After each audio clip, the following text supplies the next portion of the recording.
Hello again. Hope you're doing okay. Well, we've got to one of the most important units and lessons of questions related to people. Well, in this unit, we are going to learn how to describe somebody.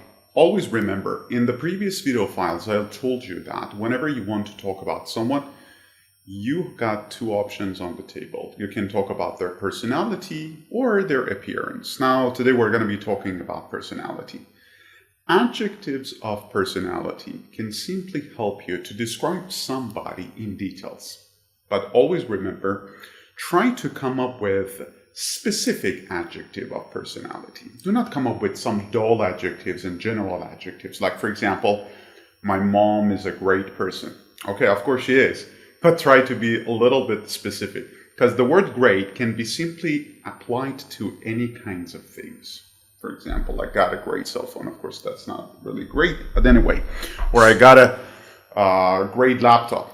But when it comes to people, we gotta be using adjectives that can only be applied to people, like the word generous, humorous, kind, confident, supportive, and stuff like that. Now, the point is, how should we use them to describe someone in detail? Let's have a look. Use personality adjectives to describe someone's character clearly and naturally in IELTS Speaking. For example, you can say someone is supportive, confident, honest, kind, or humorous to make your answer more vivid and accurate. Let's take a look at some examples.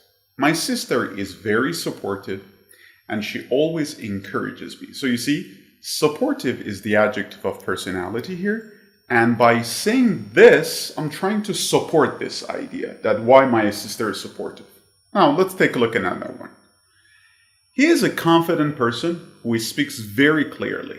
So remember the video file we had to use a relative clause of who in order to expand our speech and give more information? That's it. He is a confident person who speaks very clearly. She is honest and always tells the truth. So you see, always tells the truth is a supporting statement for the word honest. Let's take a look at another one. My teacher is very kind and patient. My friend is humorous, so he always makes people laugh. Now, always remember, try to support your ideas. For example, he's generous, so he often helps other people. You see, this is how we support the word generous. She's shy, but she's very intelligent. Okay? Now, remember, using adjective of personality is a simple but important technique in order to describe someone in details. Don't forget to use them, and don't forget to use them properly. Thank you so much.